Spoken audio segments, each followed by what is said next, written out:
अगर हम राजा दक्ष प्रजापति की बात करें, राजा कनिष्क की बात करें, राजा वडियार की बात करें, सभी सम्राट प्रजापति समाज के थे। मैं उनको नमन करता हूं और आपके माध्यम से उनको नमन करता हूं।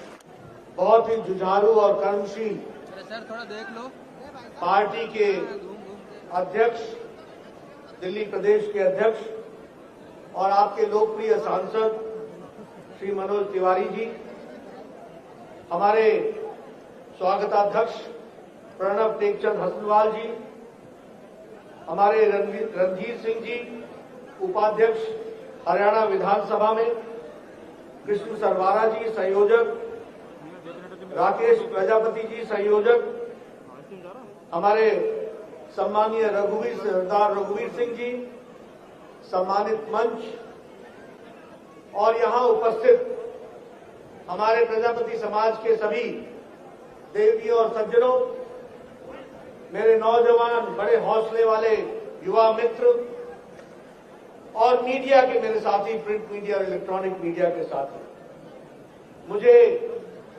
आज इस कार्यक्रम में आने का सौभाग्य मिला है। जिस गर्मजोशी से आपने मेरा स्वागत किया है, सबसे पहले तो मैं आयोजकों को और आप सबको इसके लिए दिल से धन्यवाद देता हूं और आपका अभिनंदन करता हूं। मेरे साथ सब लोग बोले, ओम प्रजापति ब्रह्माय नमः। मित्रों, सृष्टि के रचयिता परमपिता ब्रह्मा जी के पुत्र भगवान प्रजापति जी को मैं अपनी ओर से नमन करता हूं और उनका आशीर्वाद लेता हूं। प्रजापति समाज का इस देश की संस्कृति में, इस देश के विकास में, इस देश में दृष्टि देने में बहुत बड़ा योगदान है और उस योगदान को भी मैं अपनी ओर से नमन करता हूं और आपका आशीर्वाद देने का प्रयास करता हूं। प्रजापति समाज ने बहुत चक्रवर्ती सम्राट दिए। प्रजापति समाज ब्रह्मा के रचनात्मक गुणों से परिपूर्ण है। रचनात्मक गुण उनमें भरे हुए, वो सात्विक विचारधारा को साथ लेकर चलता है और आपको और हमको ये गौरव है कि प्रजापति समाज ने ही देश में पहला वैज्ञानिक दिया और वह वैज्ञानिक प्रजापति समाज से था। यह भी मैं आपको बताना चाहता हूं। हमारी सात्विक, धार्मिक, आध्यात्मिक गुणों के परिपूर्ण होने का हमें गौरव है। हमें गौरव है इस बात कि हम धार्मिक, सात्विक और आध्यात्मिक के तरफ स्वतः प्रेरित होकर के अपना समाज आगे बढ़ता है। इसके लिए मैं आप सबका धन्य मानता हूं और आपसे भी प्रेरणा लेता हूं। स्वतंत्रता संग्राम में प्रजापति समाज का बहुत बड़ा योगदान रहा है। अगर हम याद करें गणेश शंकर विद्यार्थी को, अगर हम याद करें रत्नप्पा कुम्हार को, इन सब लोगों ने अपना योगदान स्वतंत्रता सेनानी के रूप में भी किया है। ऐसे समाज में मुझे आने का मौका मिला है। मैं आज बहुत गौरवान्वित महसूस करता हूं कि यह देशभक्त समाज, उसके साथ खड़ा होने का मुझे मौका मिला। आपने सामाजिक, आध्यात्मिक और शैक्षिक संस्थानों को भी चलाने में कोई कमी नहीं रखी है, उसको भी आगे बढ़ाया है। यह बहुत ही गौरव की बात है। एक समाज अपने से खड़ा हो, समाज को दृष्टि दे, देश को दृष्टि दे, दुनिया में अपना नाम करे और नाम के साथ साथ समाज और सारे देश को बढ़ाने के लिए, संस्कृति को बढ़ाने के लिए अपनी संस्थाएं चला करके अपने विचार को आगे बढ़ाए, यह बहुत कम देखने में आता है। प्रजापति समाज ने इसमें बढ़ चढ़ करके हिस्सा लिया है, आगे बढ़े हैं, इसके लिए उनको बधाई देना चाहता हूं। मित्रों, मुझे एक बात की और खुशी है कि आपका सदा सदा हर समय भारतीय जनता पार्टी को आपका साथ मिलता रहा है। भारतीय जनता पार्टी से मैं भारतीय जनता पार्टी का कार्यकारी राष्ट्रीय अध्यक्ष होने के नाते पार्टी की ओर से आपको धन्यवाद देता हूं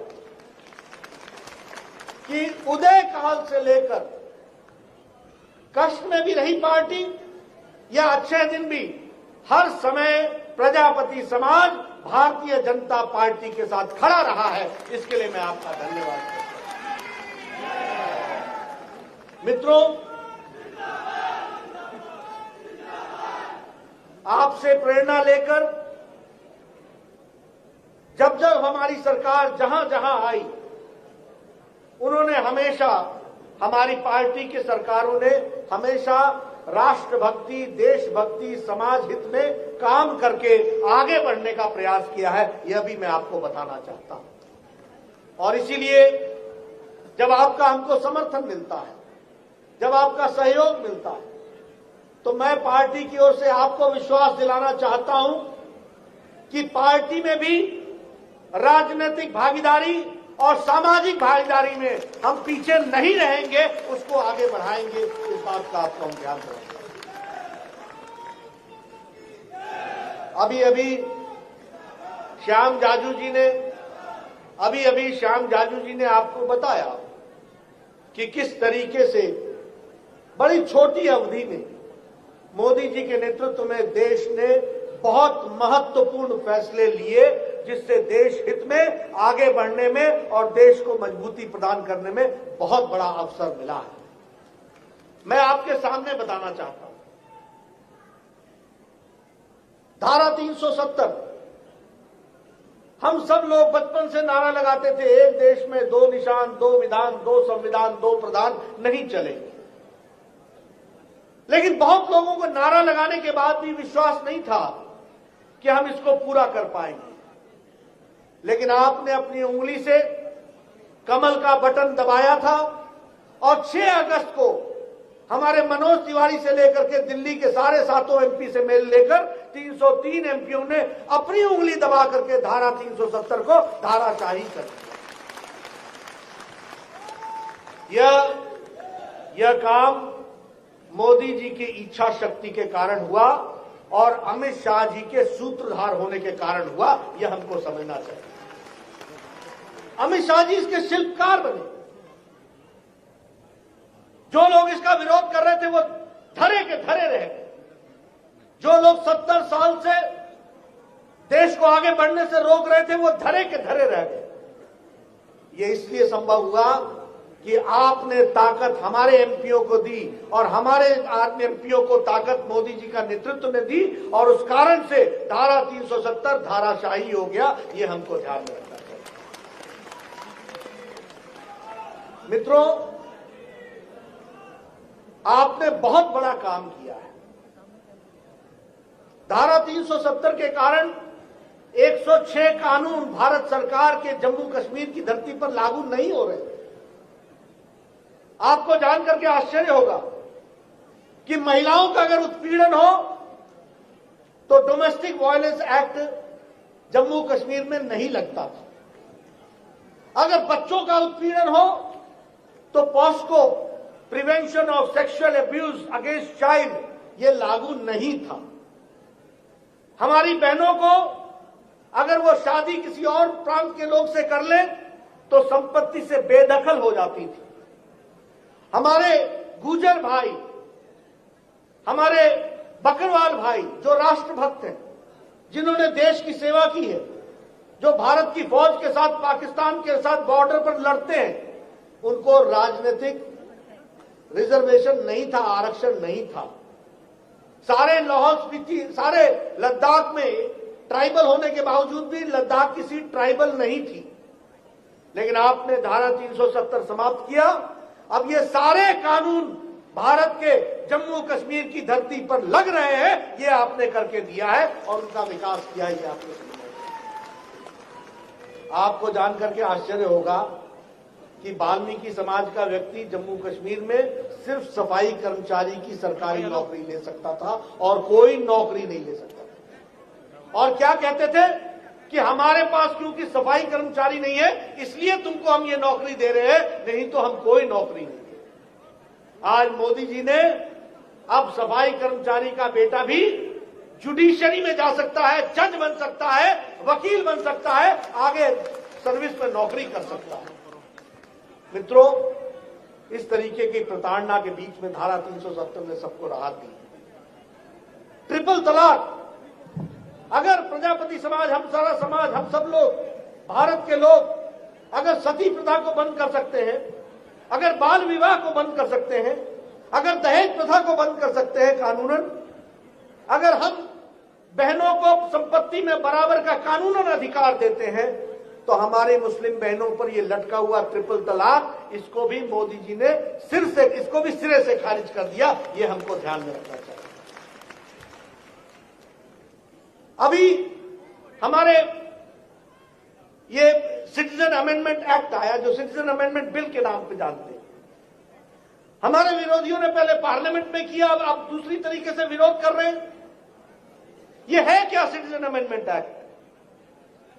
भारत और पाकिस्तान का जब विभाजन हुआ था, कांग्रेस के लोगों ने कराया था और विभाजन धर्म के आधार पर किया गया था। यह धर्म के आधार पर किया गया विभाजन था और उस समय कहा गया कि जो लोग जिस देश में जाना चाहते हैं जाए। लाखों लोगों का बॉर्डर का ट्रांसपोर्ट हुआ था। इतना बड़ा नरसंहार कभी नहीं हुआ था जो नरसंहार 1947 में हुआ। हमने सब कुछ देखा। उस समय तय हुआ कि जो जहां जाना चाहता है जाए। कुछ हिंदू हमारे भारत में आ गए, कुछ मुसलमान यहां से पाकिस्तान में चले, लेकिन नरसंहार चलता रहा। नेहरू और लियाकत का पैक्ट हुआ और कहा गया कि माइनॉरिटी की दोनों देश में रक्षा होगी। भारत ने रक्षा की। भारत ने उन सभी लोगों को साथ लगा करके साथ चलने का प्रयास किया, लेकिन पाकिस्तान ने इस्लामिक देश घोषित कर दिया। उस समय ईस्ट पाकिस्तान था, आज बांग्लादेश है, वो इस्लामिक देश बन गया। लेकिन भारत सेकुलर देश रहा, धर्मनिरपेक्ष देश रहा, सबको साथ लेकर के चलने का प्रयास किया और हमारे यहां सभी लोग फले फूले बढ़े, सब लोग आगे बढ़े। लेकिन वहां हमारे हिंदू भाई, सिख भाई, पारसी भाई, जैन भाई, बौद्ध भाई, क्रिश्चियन भाई, इन लोगों की प्रताड़ना हुई। हमारी जनसंख्या 23% से घट करके 2%, 3% हो गई। बांग्लादेश से आने वाले लोगों की संख्या घट करके 23% से 7% हो गई। और इसीलिए हम लोगों ने तय किया कि जो लोग भारत में उत्पीड़न से आ गए हैं उनको भारत की नागरिकता दी जाए और उनको इस मुख्य समाज में शामिल कर लिया जाए, इस बात का प्रयास। और आपको जान करके बड़ा आश्चर्य होगा कि ज्यादातर हमारे इसमें दलित भाई और हरिजन भाई, हमारा मतुआ समाज, हमारा राजवंशी समाज, हमारा नमो शूद्र समाज, ये लाखों की संख्या में आए हुए हैं। यहां ये 70% दलित है और आज दलित के नेता यहां पर खड़े होकर के सिटीजन अमेंडमेंट एक्ट के खिलाफ बोलते हैं। अरे कुछ तो बुद्धि रखो, कुछ तो समझ रखो। ये मोदी जी हैं, सबका साथ, सबका विकास और सबका विश्वास लेकर के चल रहे हैं, ये हमको समझना चाहिए। आप बताइए, ये इतना बड़ी संख्या में दलित भाई बेचारे बांग्लादेश से आ गए, पाकिस्तान से आ गए, उनका उत्पीड़न हो रहा है। मैं चाहूंगा कि आप सब लोग उनके कैंपों को देखिए और दिल्ली के आपके जो सबको बोलते हैं मैं वाईफाई दूंगा, मैं फलाना दूंगा, मैं ये दूंगा, मैं वो दूंगा, वो उनको बिजली और पानी भी नहीं दे पाए हैं। उनके कैंपों की हालत ये खराब करके रखते ऐसे लोग। इसलिए मित्रों, मैं एक ही बात कहना चाहता हूं, प्रजापति समाज के साथ भारतीय जनता पार्टी कंधे से कंधा मिलाकर के खड़ी है। आपके राजनीतिक सामाजिक विकास में हम सब लोग कार्यरत हैं और भागीदारी इसको आगे बढ़ाएंगे। लेकिन मैं एक बात कहना चाहता हूं, आपसे भी मैं निवेदन करना चाहता हूं। आपने हमेशा राष्ट्रभक्तों का साथ दिया है और राष्ट्रभक्ति का काम आज भारतीय जनता पार्टी जिस गति से कर रही है, पुराने 70 साल के जितने काम रुके थे सबको मोदी जी ने आगे बढ़ाया है, अमित शाह जी ने उसको पूरा करने का प्रयास किया। आपसे हमको पूरा विश्वास है, दिल्ली की भी तस्वीर बदलनी है और यहां की तकदीर भी बदलनी है। आपको इसमें पूरी मदद करनी पड़ेगी। आज दिल्ली बेहाल है, आज दिल्ली मुसीबत में है। दिल्ली को भी दृष्टि देनी है, दिशा देना है। और मैं दावे के साथ कह सकता हूं, यह दृष्टि, दिशा और विकास का काम दिल्ली में जो बढ़ाया गया है, अनऑथराइज्ड कॉलोनी को किसने कॉलोनी को रेगुलाइज किया? नरेंद्र मोदी जी की सरकार ने किया। हजारों लाखों लोग जो अपनी संपत्ति को रेगुलराइज नहीं कर पा रहे थे, वो एक ऐसा जीवन जी रहे थे कि उनको मालूम नहीं था कि उनकी प्रॉपर्टी का कल क्या होगा। मोदी जी ने उनको वहां पर यह विकास का काम और उनके लिए रेगुलाइज करने का काम किया है। झुग्गी के लिए कहा गया, जहां झुग्गी वहीं मकान, वहीं पर मकान बना करके देंगे, इस बात को आगे बढ़ाने का प्रयास किया। इसलिए सबका साथ, सबका विकास, सबका विश्वास लेकर के बढ़ने वाली भारतीय जनता पार्टी है। और मैं कार्यकारी अध्यक्ष के नाते आप सबके साथ आह्वान करना चाहता हूं कि आइए हम सब लोग मिलकर देश की मोदी जी के नेतृत्व में जो तस्वीर बनी है उसको आगे बढ़ाएं, उनके हाथ मजबूत करें। अमित शाह जी जो सूत्रधार बने हैं, शिल्पकार बने हैं, उनको हाथ मजबूत करें, उनको हम लोग मजबूती प्रदान करें और दिल्ली की भी तस्वीर बदलने में आप सबका योगदान हो, यही आपसे निवेदन करने आया हूं।